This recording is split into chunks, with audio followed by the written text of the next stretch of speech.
Good morning friends, welcome to my YouTube channel advocate Amit Kumar Gupta.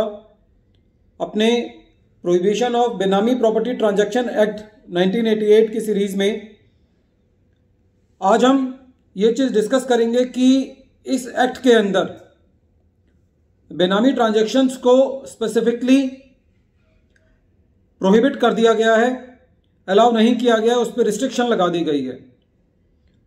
इसके लिए act के अंदर सेक्शन 3 है जो कि जिसके 3 हिस्से हैं। जो सेक्शन 3 सबसेक्शन 1 है वो ये कहता है कि no person shall enter into any benami transaction. इसका मतलब यह है कि सेक्शन ये कहता है कि कोई भी आदमी कोई भी बेनामी ट्रांजैक्शन के अंदर एंटर नहीं कर सकता, कोई भी बेनामी ट्रांजैक्शन नहीं कर सकता। दूसरा पार्ट है सेक्शन 3 सबसेक्शन 2, वो ये कहता है कि whosoever enters into any benami transaction shall be punishable with imprisonment for a term which may extend to 3 years or with fine or with both। Basically जो सेक्शन 3 सबसेक्शन 2 है वो 1 नवंबर 2016 से पहले की सिचुएशन को बताता है। वो ये कहता है कि यदि 1 नवंबर 2016 से पहले की यदि कोई बेनामी ट्रांजैक्शन है, किसी ने उससे पहले की बेनामी ट्रांजैक्शन के अंदर एंटर किया है, तो उसको 3 साल तक की सजा हो सकती है, या उसके ऊपर फाइन लगाया जा सकता है, या उसके ऊपर दोनों लगाए जा सकते हैं। जो सेक्शन 3 सबसेक्शन 2 है उसके अंदर वो सिंपल इंप्रिजनमेंट की बात करता है, खाली इंप्रिजनमेंट वर्ड लिखा हुआ है, रिग्रेस इंप्रिजनमेंट नहीं लिखा हुआ। एक बात तो यह है। दूसरी बात यह लिखी हुई है कि उसके अंदर मिनिमम इंप्रिजनमेंट नहीं है, यह कहता है कि आपको 3 साल तक की सजा हो सकती है। तीसरा उसका इंपॉर्टेंट पहलू यह है कि उसके अंदर कहता है या तो आपको सजा हो सकती है, या आपके ऊपर फाइन लगाया जा सकता है, या दोनों लगाए जा सकते हैं। तो यह बेसिकली कोर्ट के ऊपर है कि वो आपको फाइन लगाती है या खाली सजा देती है या दोनों है। ऐसा नहीं है कि कानून में यह नहीं लिखा हुआ कि उसको दोनों देना जरूरी है। तो 3 चीजें हैं सेक्शन 3 सबसेक्शन 2 के अंदर कि ये 1 नवंबर 2016 से पहले की बेनामी ट्रांजैक्शन की बात करता है, आपको 3 साल तक की सजा हो सकती है, सिंपल इंप्रिजनमेंट। इसके अंदर कोई मिनिमम सजा का पीरियड नहीं दिया, या तो आपको सजा हो सकती है, या फाइन हो सकता है, या दोनों हो सकता है। कहने का तात्पर्य यह है कि ये एक्ट के अंदर नहीं लिखा कि उसको दोनों देना आपको जरूरी है, सजा और फाइन दोनों करना जरूरी है। अब बात आती है सेक्शन 3 सबसेक्शन 3 की। सेक्शन 3 सबसेक्शन 3 ये कहता है whosoever enters into any benami transaction on or after the date of commencement of the benami transaction prohibition amendment act 2016 shall notwithstanding anything contained in subsection 2 be punishable in accordance with the provisions contained in chapter 7। कहने का मतलब यह है कि 1 नवंबर 2016 के बाद यदि कोई बेनामी ट्रांजैक्शन के अंदर एंटर करता है तो उसको एक्ट के चैप्टर 7 के मुताबिक जो है वो सजा मिलेगी। सेक्शन 3 के अंदर 2 हिस्सों में उसको कर दिया गया है। एक 1 नवंबर 2016 से जो पहले की ट्रांजैक्शन है, और 1 नवंबर 2016 के बाद की जो ट्रांजैक्शन है। तो 1 नवंबर 2016 के जो पहले की ट्रांजैक्शन है वो हमने देख लिया, और 1 नवंबर 2016 के जो बाद की ट्रांजैक्शन है उसमें ये कहा गया है कि उसको चैप्टर 7 के मुताबिक सजा मिलेगी। तो चैप्टर 7 के अंदर सेक्शन 53 से लेकर के सेक्शन 55 तक दिए हुए हैं। फ्रेंड्स, अब बात आती है कि जो बेनामी ट्रांजैक्शन 1 नवंबर 2016 से की गई हैं उनके ऊपर कौन से पेनल्टी प्रोविजंस लगते हैं। फ्रेंड्स, 1 नवंबर 2016 के बाद यदि कोई बेनामी ट्रांजैक्शन कोई भी पर्सन करता है, और उस बेनामी ट्रांजैक्शन का पर्पस यदि किसी भी लॉ के प्रोविजन का उल्लंघन करना है, या किसी स्टैट्यूट ड्यूज को अवॉइड करना है, या किसी क्रेडिटर को डिफ्रॉड करना है, तो उसके ऊपर सेक्शन 53 के मुताबिक 1 साल से लेकर के 7 साल तक की सजा हो सकती है। और यह सजा जो है वो सिंपल इंप्रिजनमेंट नहीं है, रिग्रेस इंप्रिजनमेंट है। रिग्रेस इंप्रिजनमेंट के अंदर यह आता है कि उससे जेल के अंदर हार्डवर्क भी कराया जाएगा, लेबर का काम भी कराया जाएगा, प्लस जो भी डिफॉल्टर है, चाहे वो बेनामीदार है, चाहे वो बेनिफिशियरी है, या कोई ऐसा पर्सन जिसने बेनामी ट्रांजैक्शन को अबेट किया है, उसको बेनामी ट्रांजैक्शन के फेयर मार्केट वैल्यू का फाइन देना पड़ेगा। और यहां पे इस सेक्शन के अंदर और वर्ड नहीं है, उसको सजा भी होगी, उसको फाइन भी देना पड़ेगा। जो 1 नवंबर 2016 से पहले की ट्रांजैक्शन थी, वहां पे ये था फाइन और इंप्रिजनमेंट और बोथ। यहां पे शब्द जो दिए गए हैं वो ये दिए गए हैं रिग्रेस इंप्रिजनमेंट प्लस फाइन। मतलब यहां पे दोनों को आपको दोनों तरीके से आपको पिनलाइज किया जाएगा। फ्रेंड्स, सेक्शन 53 जो है वो बहुत डेंजरस है। यदि आप एक बार बेनामी ट्रांजैक्शन के लूप में आ जाते हैं तो आपको रिग्रेस इंप्रिजनमेंट 1 साल से लेकर के 7 साल तक होगी, और जो बेनामी प्रॉपर्टी है, जो बेनामी ट्रांजैक्शन है, उसकी फेयर मार्केट वैल्यू का आपको फाइन देना पड़ेगा। इसमें जो फेयर मार्केट वैल्यू का कंसेप्ट क्यों लाया गया, सपोज करो किसी ने 1 नवंबर 2016 को कोई बेनामी ट्रांजैक्शन करी, और वो कहता है, सपोज करो कोई प्रॉपर्टी है जिसकी उस दिन फेयर मार्केट वैल्यू 5 करोड़ रुपए है, लेकिन वो कहता है जी मैंने तो ये प्रॉपर्टी जो है वो 50,000 में खरीदी थी, तो उसके ऊपर 50,000 का फाइन नहीं लगेगा, उसके ऊपर 5 करोड़ रुपए का फाइन लगेगा, उसको फेयर मार्केट वैल्यू के हिसाब से फाइन देना पड़ेगा। तो फ्रेंड्स, सेक्शन 53 जो है वो उन बेनामी ट्रांजैक्शन पर लगेगा जो 1 नवंबर 2016 से की गई हैं। और बेनामी ट्रांजैक्शन हमने अपने पहले वाले लेक्चर्स में डिस्कस किया है कि बेनामी ट्रांजैक्शन क्या होती है, लेकिन मेन बात जो इसमें एक हल्का सा जिसकी हम शरण ले सकते हैं वो ये है कि डिपार्टमेंट को ये प्रूव करना पड़ेगा कि वो बेनामी ट्रांजैक्शन किसी लॉ के प्रोविजन का उल्लंघन करने के लिए की गई है, क्रेडिटर्स को डिफ्रॉड करने के लिए की गई है, या किसी स्टैट्यूटरी लायबिलिटी को अवॉइड करने के लिए की गई है। फ्रेंड्स, जो पुराना बेनामी एक्ट था उसका एक सेक्शन था, सेक्शन 3 सबसेक्शन 4, जो कि ये कहता था कि जो बेनामी के अंदर ऑफेंस है वो नॉन कॉग्निजेबल ऑफेंस है और वो बेलेबल ऑफेंस है। जो नॉन कॉग्निजेबल ऑफेंस होता है वो ये कहता है कि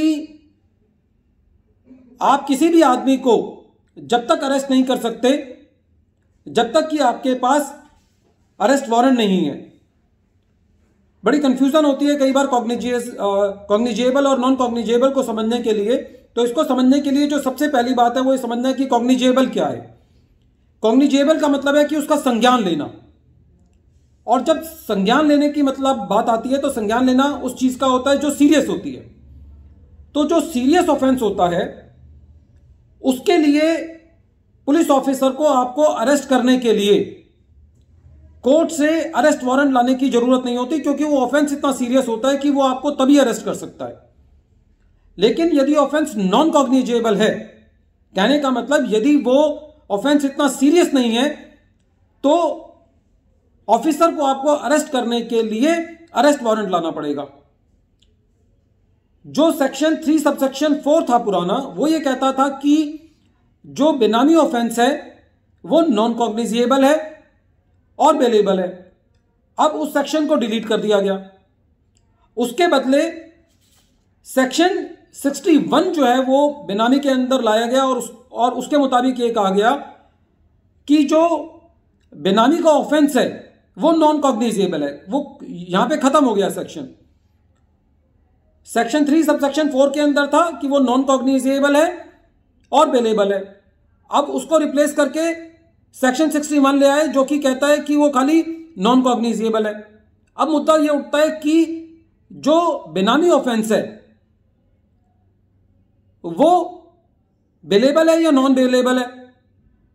तो जब सेक्शन 3 सबसेक्शन 4 के अंदर वो बेलेबल था और उसको हटा दिया और सेक्शन 61 ले आए जिसके अंदर कुछ नहीं लिखा, तो इसका मतलब है कि कहीं ये मंशा शो होती है पार्लियामेंट की कि वो उसको नॉन बेलेबल में लाना चाहते हैं। हालांकि ये चीज क्लियर नहीं है, ये अभी एक डिबेट का इशू है, ये अभी लिटिगेशन का पॉइंट है कि जो बेनामी ऑफेंस है ये तो क्लियर है सेक्शन 61 के मुताबिक कि वो नॉन कॉग्निजेबल है। कहने का मतलब कि आपको ऑफिसर बिना अरेस्ट वारंट के अरेस्ट नहीं कर सकता, लेकिन वो बिलेबल है या नॉन बिलेबल है इसके ऊपर अभी थोड़ा सा संशय है, क्योंकि सेक्शन 3 सब सेक्शन 4 स्पेसिफिकली कहता था कि वो बिलेबल है, लेकिन सेक्शन 61 खाली ये कहता है कि वो नॉन कॉग्निजेबल है। तो यदि हम दोनों सेक्शंस की कंबाइंड रीडिंग करते हैं तो इससे पार्लियामेंट की मंशा ये शो होती है कि वो जो बेनामी ऑफेंस है उसको वो ये कहना चाहते हैं कि वो नॉन बेलेबल है। और नॉन कॉग्निजेबल ऑफेंस वो होता है जिसके अंदर ऑफिसर जो है वो बिना कोर्ट के बिना कोर्ट से वारंट लाए आपको जो है वो अरेस्ट नहीं कर सकता। हम यदि पूरे प्रोविजन को नटशेल में देखें तो वो ये कहता है कि जो बेनामी ऑफेंस है वो अनबिलेबल है और नॉन कॉग्निजेबल है। फ्रेंड्स, अब बात आती है कि जो बेनामी एक्ट का चैप्टर 7 है जो कि प्रोसिक्यूशन के बारे में बात करता है, उसके अंदर जो नेक्स्ट सेक्शन है वो सेक्शन 54 है। सेक्शन 54 जो है वो पेनल्टी फॉर फॉल्स इंफॉर्मेशन के बारे में बात करता है। कि कहने का मतलब है कि यदि कोई गलत इंफॉर्मेशन किसी आदमी ने दी, चाहे वो इंफॉर्मेशन इनिशिएटिंग ऑफिसर को दी हो, चाहे वो इंफॉर्मेशन अप्रूविंग अथॉरिटी को दी हो, चाहे वो इंफॉर्मेशन एडमिनिस्ट्रेटर को दी हो, चाहे वो इंफॉर्मेशन एडजुडिकेटिंग अथॉरिटी को दी हो, क्योंकि सेक्शन 19 जो है बेनामी एक्ट का उसके अंदर initiating officer, approving authority, administrator और एडजुडिकेटिंग अथॉरिटी, ये चारों जो हैं वो किसी भी उसके अंदर दिया हुआ है कि वो किस किस लोगों से इंफॉर्मेशन मांग सकते हैं। जैसे कि बेनामीदार से इंफॉर्मेशन मांग सकते हैं, बैंक से इंफॉर्मेशन मांग सकते हैं, बेनिफिशियरी से इंफॉर्मेशन मांग सकते हैं, किसी और ऐसे आदमी से इंफॉर्मेशन मांग सकते हैं जो कि उस प्रॉपर्टी में इंटरेस्टेड हो। तो जिससे भी इंफॉर्मेशन मांगी और उसने इंफॉर्मेशन जानबूझ करके गलत दे दी, तो इसके लिए सेक्शन 54 के अंदर कम से कम 6 महीने की रिग्रेस इंप्रिजनमेंट है और मैक्सिमम 5 साल की रिग्रेस इंप्रिजनमेंट है। और जो उस बेनामी ट्रांजैक्शन का या उस बेनामी प्रॉपर्टी का जो मैटर चल रहा है उसकी फेयर मार्केट वैल्यू का 10% फाइन लगेगा। तो फ्रेंड्स, आप देखें कि जो चैप्टर 7 है जो कि ऑफेंसेस एंड प्रोसिक्यूशन पर है वो इतना स्ट्रिक्ट है कि बस डिपार्टमेंट को यह प्रूव करना है कि जो इंफॉर्मेशन उसको मिली वो जानबूझ के गलत दी गई, नोइंगली।